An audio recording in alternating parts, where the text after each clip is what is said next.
You're in the C-Space studio. I'm James Kotecki here with John Kaplan, the head of global sales at Pinterest. John, welcome to the C-Space studio. Thank you, it's nice to be here. So let's start with an existential question. In 2017, what is Pinterest? Great question. I get asked this a lot because a lot of times we get bucketed into this social network kind of concept. And in reality, when we go back and ask people why they use Pinterest, what is the purpose or the reason why they come here, what we hear overwhelmingly is that they're coming here to plan their life. They're coming here to plan the everyday needs and everyday moments as well as the big life moments in their life. So things like, what are they going to make for dinner tonight, or what do they want their fashion or beauty secrets to look like, or what do they want their home to look like in a longer term life moment that they're thinking about. So it's a really different kind of mindset than social networks.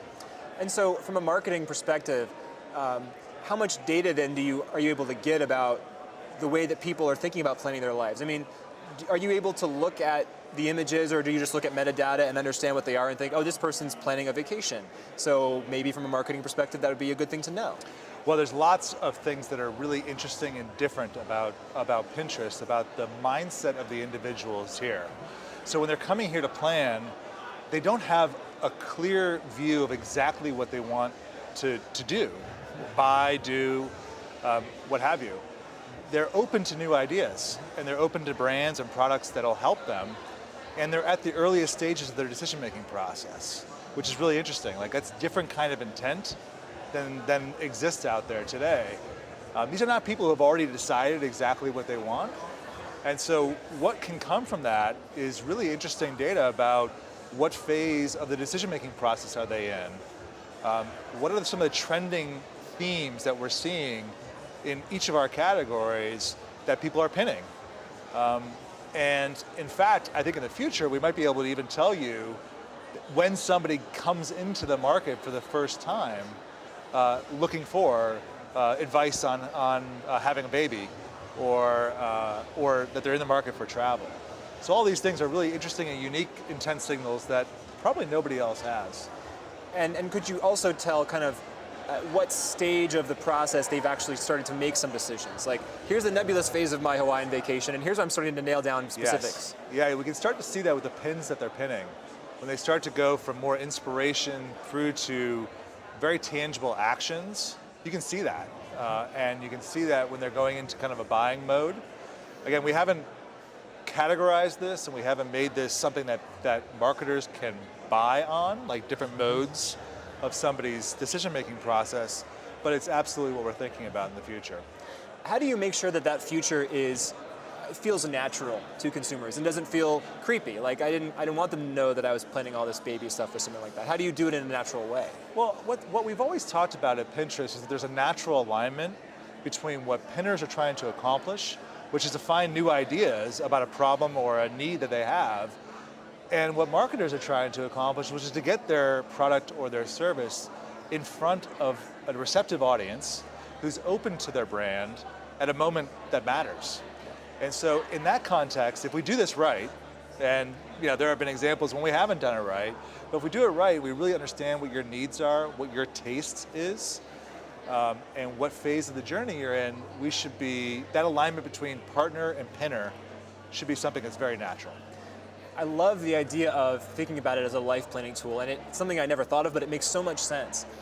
But I'm wondering, people don't always necessarily plan their lives in visuals. I think of Pinterest as an exclusively kind of visual domain. Is that how you think of it, or am I thinking of it wrong? No, we think one of the natural strengths of the platform is the visual nature of it. And I think that's something we want to build on, because when you think about exploring the possibilities of an idea or to get inspiration, sometimes you need to see what that looks like. And not in every category, right? In some categories, text works just fine. But in a lot of categories, you actually want to see what an item looks like, or you want to see what a destination looks like. And we think that's a strength of the platform. And so we're going to build on that. We think that while search is a big part of Pinterest today, what we really haven't tapped into yet is the power of visual search on the platform. Meaning, when somebody doesn't do necessarily keyword search, but just takes is taking a look at an image. How do we make that something that is as powerful as a query, in the sense that we're enabling people to shop an image?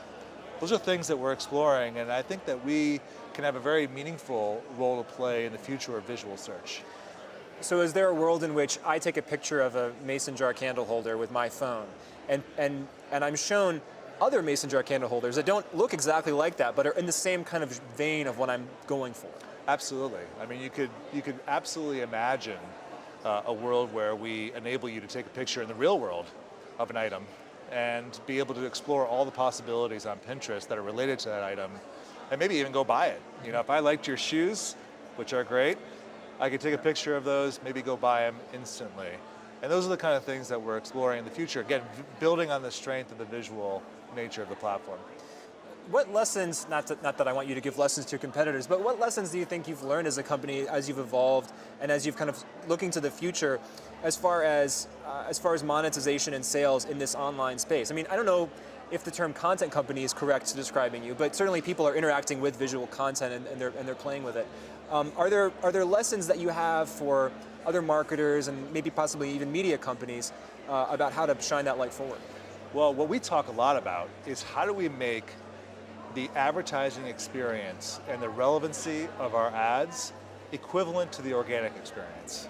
That's a really high bar for us to achieve, but if we do that right, it's possible that, again, with that high relevancy and high utility and high alignment between what partners are trying to achieve and what pinners are trying to achieve, you can imagine a scenario where we don't even have to worry about how much advertising we put into the system. We could have 20% ad load in Pinterest in the future if we do it right. And because if it's natural and we have that really high bar of matching the utility of organic, then I think that's something that could really be a boost for the business. Do you think doing it in such a natural way still requires some kind of a disclaimer? Do you think the users would still want or expect some kind of a disclaimer that this is an ad at the end of the day, or do they not even care? I think it's fair that, that we continue to, which we do today, connotate ads that are promoted. However, just like Google, and I came from Google, if you think about AdWords and search results, a lot of times people really don't know the difference between organic and paid, although they are connotated there. It's because the utility is equivalent. And if we can get to that point where the utility is equivalent on both sides, I don't think users will mind having a lot of advertising in the system. We talked about the visual nature of Pinterest. Do you think that Pinterest is kind of shaping the culture in a more visual direction? I mean, are you drafting off what's already there, or obviously because of your popularity, you've been able to shape maybe the way people think about planning their lives, but they didn't used to. The only other equivalent to Pinterest, I think, was like a bulletin board that you put things on, like a vision board, and now you've given them something new. Yeah, we talk a lot about how discovery of ideas happened in the real world before Pinterest. And the dark ages. The dark ages. I mean, I think growing up, I remember the Sharper Image catalog that came, and that was my way of discovering new ideas that were right for me. But it was very limited. And if you think about this concept of retailers even today, how many catalogs did you get over the course of the holiday season? What we're building is a digital catalog of ideas to help people discover and do what they love. And we think that that's something that's really powerful across all different categories. And we want to have this comprehensive catalog that, again, is human curated. Everybody is taking a pin, taking an idea, and they are putting it onto a board. 75 billion pins, 1.5 billion boards. And to my knowledge, we're the only place where this hand curation of ideas to boards is happening at such scale. And as we bring more and more content onto the platform, and we have a more comprehensive catalog that helps you with all kinds of ideas and all kinds of problems that you want to achieve, we really do think we'll achieve this goal of building the world's catalog of ideas. One question that we've been talking about here in the C-Space studio is, how does the change in devices impact this going forward? So obviously mobile is huge, mobile is everything, but mobile doesn't necessarily have to mean, especially in the next few years, a candy bar phone like an iPhone or a Samsung Galaxy or something like that. It can mean a lot of different things, and there's a lot of increasingly different devices that people may consume content on. So how does Pinterest, from a business perspective, think about reaching people on new devices or as devices change? Yeah, well, we started as a desktop company, so in 2010, that's when the company started, and really it was the nascent early days still of mobile. And so we've had to go through that transition already to now being an 80% mobile business. So we're kind of in a good place for where the world stands today. But you're right, we have to be thinking about this in the future. And again, I think what's great about Pinterest is that as we learn more about you, we learn more about your tastes and your preferences, we start to personalize the experience for you even more. And I can't say how that can manifest itself in the future, but if we know what your preferences are, we know what your taste is, it doesn't mean that you have to go pin something to a board in the future, right? Maybe we could just say, hey, I'm going to San Francisco next week, and what should I do?